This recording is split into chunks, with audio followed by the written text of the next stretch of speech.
បងប្អូនក្មេងៗឥឡូវចូលចិត្តញ៉ាំតាមីទេ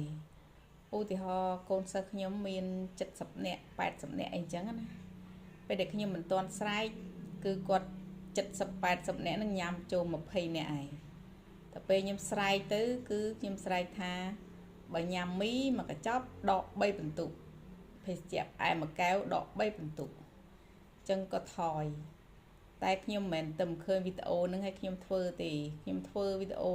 ខ្ញុំប្រាប់គាត់អនុវត្តបែបហ្នឹងគឺដកបន្ទុកហ្នឹង3 4ឆ្នាំមកហើយគាត់តែថាបើមុននឹងយើងស្រែកញ៉ាំ20នាក់ទៅដល់ពេលយើងស្រែកថាបើញ៉ាំមីដកមួយកញ្ចប់ដក3បន្ទុកភេសជ្ជៈផ្អែមមួយកែវដក3បន្ទុកអញ្ចឹងក៏ថយពី20 30នាក់ហ្នឹងមកសល់4 5នាក់ហើយ4 5នាក់ហ្នឹងនិយាយដដែលរាល់ថ្ងៃជួនកាលនៅតែអត់ឈប់ដូចថាអត់ស្ដាយបន្ទុកឬក៏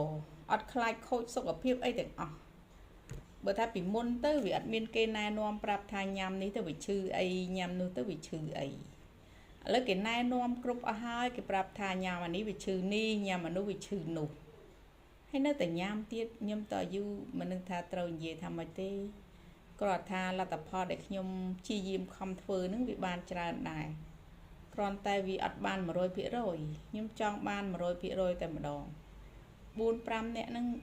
សល់ហ្នឹងមិនដឹងថាគួរធ្វើយ៉ាងម៉េចអត់មានគិតថាពេលដែលញ៉ាំមីទៅខូចសុខភាពហើយការដែលខំរៀនមកហ្នឹងវាអត់មានន័យមានតម្លៃអីទេបើយើងញ៉ាំមីជាប្រចាំអញ្ចឹងពេលទោះបីយើងរៀនបាននិទេសអេក៏អត់មានបានទៅទទួលរង្វាន់បានទៅទទួលសញ្ញាបត្រអីដែរឈឺដេកនៅពេទ្យអញ្ចឹងខ្ញុំសូមសំណូមពរឪពុកម្ដាយទាំងអស់មេត្តាជួយណែនាំកូនកុំឲ្យញ៉ាំមីកុំឲ្យញ៉ាំភេសជ្ជៈផ្អែមហើយនឹងចំណីអាហារដែរដូចដែលមានរៀបរាប់នៅក្នុងវីដេអូហ្នឹងអរគុណច្រើន